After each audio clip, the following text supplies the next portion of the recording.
സ്ഥലം ഇവിടെ railway station Vadakara. ഏകദേശം എത്ര വർഷങ്ങൾ ഇവിടെ റെയിൽവേയില്? നമ്മളൊരു 52 വർഷമായി. ഞാൻ ചെറുപ്പത്തിലാണ് ചെറുവണ്ണൂരേക്കെല്ലാം വരുമ്പോ പിന്നെ 16 റുപ്യ കാറിന്. 16 റുപ്യ കാറിന് ടാക്സിക്ക്. ടാക്സിക്ക്. നിങ്ങളിവിടെ എന്ത് ജോലിയാണ് ചെയ്തോണ്ടിരിക്കണ്ടേ? ആടെ ഇപ്പം പണിയൊന്നുമില്ല ഇപ്പൊ. ആടെ ഇപ്പം എന്തെങ്കിലും ആരെങ്കിലും പതിക്കുന്ന ടിക്കറ്റെല്ലാം പൂരിപ്പിച്ചെല്ലാം കൊടുത്തിട്ട് അങ്ങനെ ഉള്ളു. വടകര ഊര് പിന്നെ ഈ ട്രെയിനിൽ കയറിയിട്ട് ട്രെയിൻ സ്റ്റോപ്പ് ആക്കിയൊരു സംഭവം ഉണ്ടല്ലോ. ഉണ്ട്. അതൊന്ന് വിശദീകരിക്കും. അതെന്ന് വെച്ചാല് അവരൊക്കെ വന്ന് ഇപ്പൊ വണ്ടി വന്നിട്ടുണ്ട്. വണ്ടി വന്നുകൊണ്ടിരിക്കുമ്പോ പെട്ടെന്ന് ടിക്കറ്റ് എടുക്കാനായിട്ടില്ല. അപ്പോൾ ഒരു ആഴ്ച കോഴിക്കോട് ടിക്കറ്റ് എടുത്ത് അല്ലെങ്കിൽ ടീച്ചർ കണ്ടിട്ട് പൈസ കൊടുക്കാന്നുള്ള ഇതിൽ പൈസ എടുത്ത് കഴിപ്പിച്ച് അപ്പോഴേക്ക് വണ്ടി മൂവാകും പോകുന്നുണ്ട്. അപ്പോൾ അയാൾ ഒരു കുറച്ച് കഴിഞ്ഞ് നോക്കുമ്പോൾ അതിൽ തന്നെ ടി ഉണ്ടായിരുന്നു.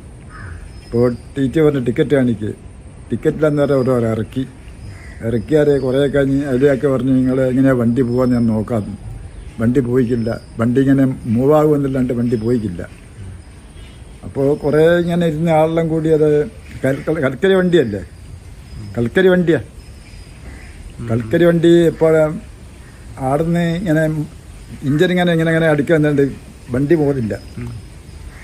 അപ്പോൾ ആടുന്നൊരു കുറേ വോട്ടർമാരുണ്ട്. അതിൻ്റെ ഒരു കണ്ണൻ എന്ന് പറഞ്ഞ ഒരാൾ പറഞ്ഞു, കണ്ണൻ എന്ന് പറയും, എടോ അവലിയാക്കാൻ തങ്ങൾ ഇറക്കുന്നടിക്കുന്നു. തങ്ങൾ ഇറക്കിയതോ അതൊന്നല്ല എന്ന് പറഞ്ഞു. അവിടെ കുറേ കഴിഞ്ഞ് പിന്നെ ഇങ്ങനെ തന്നെ ആളെല്ലാം പറഞ്ഞിങ്ങനെ അയാളിങ്ങനെ ശക്തിയുള്ള ആളാണ്, കുറച്ച് കറാമത്തുള്ള ആളാണ്, കുറേ നല്ല കറാമത്തുള്ള ആളാന്ന് പറഞ്ഞു. അപ്പം എല്ലാം കൂടി കുറേ കഴിഞ്ഞ് ടി എല്ലാം കൂടി അയാളെ തന്നെ കൈപിടിച്ചിട്ട് കാറ്റണം, എന്നാലും അവർ വണ്ടി. അപ്പോൾ അങ്ങനെ ടി പറഞ്ഞ് എനിക്കൊരു തെറ്റ് പറ്റി, നിങ്ങൾ കാരിക്കൊള്ളുന്നില്ല, ടിക്കറ്റ് കൊടുത്ത് 8 ടിക്കറ്റിന്. അങ്ങനെ വണ്ടിക്കാരി വണ്ടി മൂവ് ചെയ്ത് പോവുകയും ചെയ്യും. 8 കോഴിക്കോട്. ഈ സംഗതി നടക്കുമ്പോൾ നിങ്ങൾ അന്ന് അവിടെ ഉണ്ട്? ഉണ്ട്, ഞാനവിടെ ഉണ്ട്. അപ്പോൾ ബസ് ഒരു 20 വയസ്സുണ്ടാവും. അപ്പോ ഇങ്ങനെ സംഗതി നടക്കേണ്ടത് നിങ്ങൾ അറിഞ്ഞു? ഇവിടുന്ന് അപ്പൊ ഓടിപ്പോയാലും ആളെല്ലാം ഇങ്ങനെ പറയാൻ, ഇങ്ങനെ എന്താ വണ്ടി പോവാത്ത.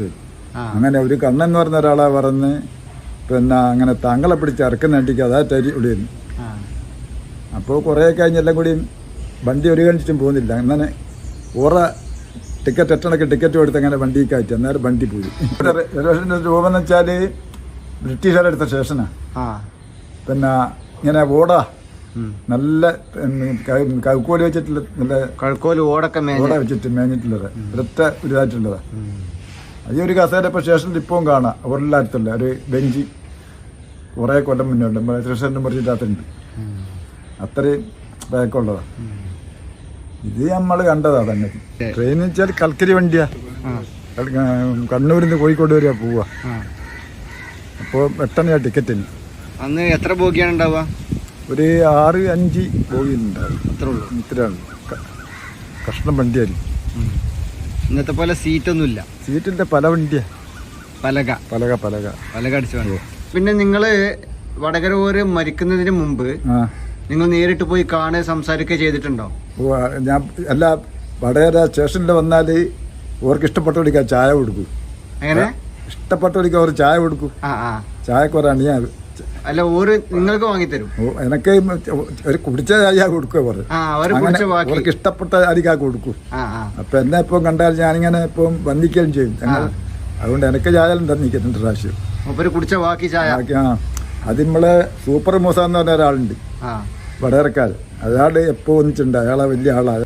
പിന്നെന്ന് വെച്ചാല് പിന്നെ ഇവിടുന്ന് കാസർഗോഡ് അപ്പുറത്തുനിന്ന് ഒരു കൂട്ടർ അവിടെ വന്നിക്കായിരുന്നു. അപ്പോൾ എല്ലാം ചോദിച്ചിട്ടാ പോവാ. ദുബൈ പോയുമല്ലോ. ഇപ്പോൾ 8 ആള് വന്നിക്ക്. അല്ല 5 ആള് പോകുന്നുണ്ട്. 3 ആള് കുറെ വീട്ടിലെല്ലാം കാണേണ്ടിട്ട് വന്നതാ. അപ്പോൾ എല്ലാം കൂടി വന്ന് കുറേ കഴിഞ്ഞ് ഒരു ഇങ്ങനെ അവരൊക്കെ അങ്ങനെ ആളൊരു 4 ആളിങ്ങനെ പോകുന്നുണ്ട് ദുബൈയിലേക്ക്. എന്താ അപ്പോൾ എങ്ങനെയാ പോകുന്നതെന്ന് ചോദിച്ചാൽ ഞാൻ പറഞ്ഞിങ്ങനെ ബസ്സിന് പോകുന്ന ബൽഗാം ചോരവും കാര്യക്കാർ പോകണമെന്ന് കാര്യം.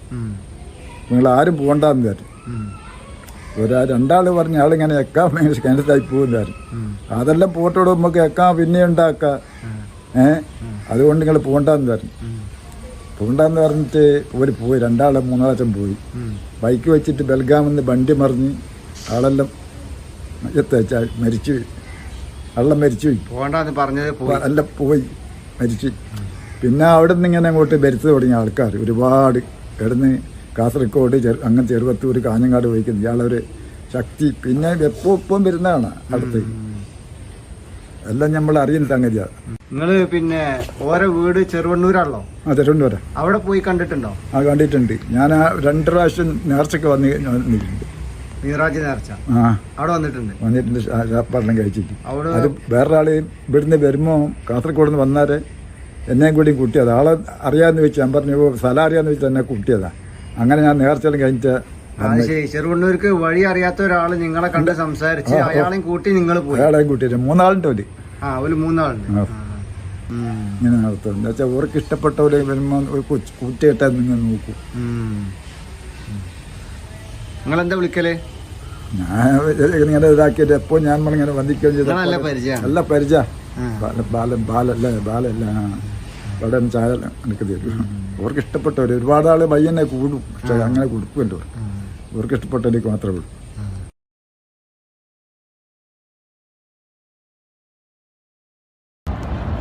അസ്സലാമു അലൈക്കും വറഹ്മത്തുള്ളാഹി വബറകാതുഹു. ഒരു ഹൈന്ദവ സഹോദരൻ ബാലകൃഷ്ണൻ വടകര എന്ന് പറയുന്ന അദ്ദേഹം ഒരു കറാമത്തിന്റെ അനുഭവം പറയുന്നുണ്ട്. അദ്ദേഹത്തിന്റെ കൺമുമ്പിൽ നേരിട്ട് കണ്ട ഒരു കറാമത്താണ്. ബഹുമാനപ്പെട്ട വടകര മുഹമ്മദ് ഹാജി തങ്ങൾ അവരുടെ കറാമത്തിനെ കുറിച്ച് പറയുന്നുണ്ട്. തീർച്ചയായിട്ടും ഈ കറാമത്ത് എന്ന് പറഞ്ഞാൽ എൻ്റെ പ്രിയപ്പെട്ടവരെ, അവലിയാക്കളിൽ നിന്നുണ്ടാകുന്ന അള്ളാഹുവിന്റെ ഇഷ്ടദാസന്മാരായ സ്വാലിഹീങ്ങളായ ആളുകളിൽ നിന്നുണ്ടാകുന്ന സാധാരണമല്ലാത്ത സാധാരണ സംഭവങ്ങൾക്കാണ് കറാമത്ത് പറയുന്നത്. കറാമത്ത് ഒരുപാട് അമ്പിയാക്കൾ നിന്നുണ്ടാകുമ്പോഴത് മുഅ്ജിസത്തായി ആകുന്നു, അള്ളാഹുവിന് ഖുദ്റത്തായി. ഔലിയാക്കളായ സ്വാലിഹീങ്ങളിൽ നിന്ന് എത്രയോ ആളുകൾ ഇത്തരത്തിലുള്ള കറാമത്ത് പ്രകടമായ ഒരുപാട് സംഭവങ്ങൾ ഉണ്ടാകാം. നമുക്ക് സ്വഹീഹായ ഹദീസുകൾ ഒരുപാട് ഇത്തരത്തിലുള്ള സംഭവങ്ങൾ അറിയാം. നമ്മുടെ കണ്ണിൽ കണ്ടത് നമുക്കറിയാം, നമ്മുടെ ജീവിതത്തിൽ അനുഭവിച്ചതറിയാം. നോക്കുമ്പോൾ അള്ളാഹുവിന്റെ റസൂൽ സ്വല്ലല്ലാഹു അലൈഹി വസല്ലം, നോക്ക് ബഹുമാനപ്പെട്ട ഉമർ റളിയല്ലാഹു അൻഹു ഒരു സംഭവം അങ്ങനെ ഉണ്ടല്ലോ. ഉമർ റളിയല്ലാഹു അൻഹു ഈജിപ്ത് തന്റെ കയ്യിൽ വന്നപ്പോൾ, തന്റെ അധീനയിൽ ഈജിപ്ത് വന്നപ്പോൾ അവിടേക്ക് ഗവർണറായി അയക്കുന്നത് അംർ ഇബ്നു ആസ് റളിയല്ലാഹു അൻഹുവിനെയാണ്. അംർ ഇബ്നു ആസ് റളിയല്ലാഹു അൻഹു ആകുമ്പോൾ ഭരണം വളരെ സന്തോഷത്തോടു കൂടി മുന്നോട്ട് പോകുമ്പോഴാണ് അവിടുത്തെ ജനങ്ങൾ വന്ന് പറയുന്നത്, ഗവർണറായ അംർ ഇബ്നു ആസ് റളിയല്ലാഹു അൻഹുവിനോട് പറയുന്നു, നമ്മുടെ ഈ നദിക്കൊരു പതിവുണ്ട്, എല്ലാ വർഷം ഈ ഒഴുക്ക് നിർത്തി അതിങ്ങനെ വെള്ളം പൊങ്ങും. ആ സമയത്ത് ഒരു സുന്ദരിയായ പെൺകുട്ടിയെ ഒരുക്കി ഈ വെള്ളത്തിലിട്ടാൽ മാത്രമേ ഈ വെള്ളം ഒഴുകുകയുള്ളൂ. അതുകൊണ്ട് എന്ത് ചെയ്യണമെന്ന് ചോദിക്കുമ്പോൾ അംർ ഇബ്നു ആസ് റളിയല്ലാഹു അൻഹു പറഞ്ഞു, പരിശുദ്ധ ഇസ്ലാമിൽ പാടില്ലാത്തതാണ്, അതൊരിക്കലും ചെയ്യരുത്. ഒരു ജീവന് വലിയ വില നൽകുന്നുണ്ട് ഇസ്ലാം. അതുകൊണ്ട് ഈ ഒരു സംഭവത്തെ ബഹുമാനപ്പെട്ട അംർ ഇബ്നു ആസ് റളിയല്ലാഹു അൻഹു അമീറുൽ മുഅ്മിനീൻ ഉമർ ഇബ്നുൽ ഖത്താബ് റളിയല്ലാഹു അൻഹു ഒരു കത്ത് അയച്ചു കൊടുക്കുന്നു. ഉടനെ ഒരു കത്ത് വന്നു. ഈ കത്ത് നൈൽ നദിയിൽ എറിയണമെന്നായിരുന്നു നിർദ്ദേശം. അങ്ങനെ ആ കത്ത് കൊണ്ടുപോയി നൈൽ നദിയിലിട്ടു. ഉടനെ ഒഴുകാൻ തുടങ്ങി, വെള്ളം ഒഴുകാൻ തുടങ്ങി. ആ ഒഴുക്ക് പിന്നെ നിന്നില്ല. ഒരു പ്രയാസമോ നാട്ടുകാർക്കുണ്ടായില്ല. ഇങ്ങനെ സംഭവിക്കുമ്പോൾ ആ കത്തിനുണ്ടായത് ഇങ്ങനെയായിരുന്നു: من عبد الله بن عمرو بن عمر بن الخطاب رضي الله عنه أمير المؤمنين إلى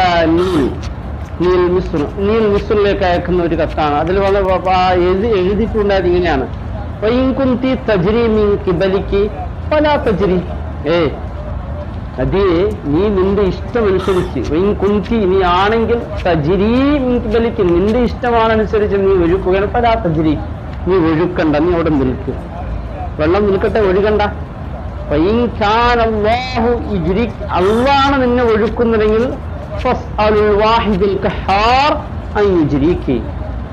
വാഹിദും ഖഹാറുമായ അള്ളാഹുവിനോട് നിന്നെ ഒഴുകാൻ വേണ്ടി ഞാൻ അള്ളാഹുവിനോട് ചോദിക്കുന്നു എന്ന് മാത്രമേ ഉണ്ടായിരുന്നു. ഉടനെ ഒഴുകാൻ തുടങ്ങി. ഒരു അസാധാരണ സംഭവം. ഇതിൽ കറാമത്ത് എന്ന് പറയും. വടകര മുഹമ്മദ് ഹാജി തങ്ങളുടെ ഈ ഒരു കറാമത്ത് ഔലിയാക്കൾ എന്ന് പറയുമ്പോൾ നമുക്കൊക്കെ ആകാൻ പറ്റും. ഔലിയാകാൻ വലിയ ഒരു വിഷയമില്ല. ഔലിയാകണമെങ്കിൽ പ്രധാനപ്പെട്ട നാം ശ്രദ്ധിക്കേണ്ടത് നമ്മുടെ ഇല്ലായ്മയും വല്ലായ്മയും ഒക്കെ അള്ളാഹുവിനോട് മാത്രം പറയാം. വേറെ ഒരാളോടും പറയരുത്. നമുക്കൊരുപാട് കഷ്ടപ്പാട്, ത്യാഗങ്ങൾ, ഒരുപാട് പ്രയാസങ്ങളുണ്ട്. എല്ലാം അള്ളാഹുലേക്ക് സമർപ്പിക്കുക, അള്ളാഹുലേക്കായിരിക്കണം നാം പറയേണ്ടത്.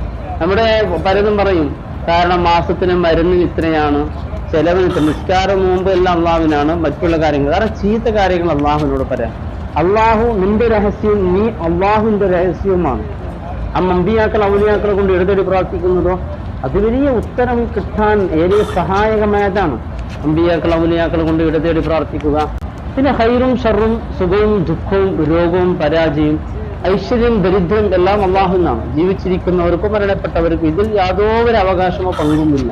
എന്നാൽ ജീവിച്ചിരിക്കുന്നവരും മരണപ്പെട്ടവരുമായ മഹാന്മാരെ കൊണ്ട് പ്രാർത്ഥിക്കുന്നതിനോ ഒരു വിരോധവുമില്ല. ജീവിച്ചിരിക്കുമ്പോഴും കറാമത്തുണ്ടോ, മരണാനന്തരവും ഉണ്ടാവും. ഉമറുള്ളാഹുവിന്റെ ജീവിതകാലത്തിൽ നമ്മുടെ സംഭവമാണ്. മുഹമ്മദ് വടകര ഹാജി അവരുടെ ജീവിതകാലത്തിൽ എന്താണ്, ഹൈന്ദവ സമൂഹത്തിന്റെ ദൃശക്ഷയാണ്. അവിടെ കണ്ട സംഭവം അദ്ദേഹം പറയുന്നുണ്ട്. പ്രിയപ്പെട്ടവരെ, ഔലിയാക്കൾ ഒരിക്കലും വെറുക്കരുത്. ഔലിയാക്കളോട് ശത്രുത കാണിക്കുന്നവന് ബുഖാരിയായ ഹദീസുണ്ട്. അള്ളാഹുവരോട് യുദ്ധം അത്രയ്ക്കും ഗൗരവമാണ് ഔലിയാക്കളെ നിന്ദ്യമായി കാണുക, അവരെ മോശമായി ചിത്രീകരിക്കുക, മോശമായി അവരെ അവതരിപ്പിക്കുക, മോശമായി കാണുക ഒരിക്കലും ചെയ്തു പോകരുത്. അത് ഒരു മുസ്ലിമിന് യോജിച്ചതല്ല. അള്ളാഹു റബ്ബ് സുബ്ഹാനഹു വ തആല എല്ലാ പ്രയാസങ്ങൾ പ്രതിസന്ധികൾ അള്ളാഹു അന്നെല്ലാം ദൂരത്താക്കട്ടെ. ദുആ കൊണ്ട് വസീയത്ത് ചെയ്ത എല്ലാവരുടെ മുറാദ് അള്ളാഹു ഹാസിലാക്കട്ടെ. ഖൈറും സന്തോഷം റാഹത്തും അള്ളാഹു നൽകി അനുഗ്രഹിക്കട്ടെ. അസ്സലാമു അലൈക്കും വറഹ്മത്തുള്ളാഹി വബറകാതുഹു.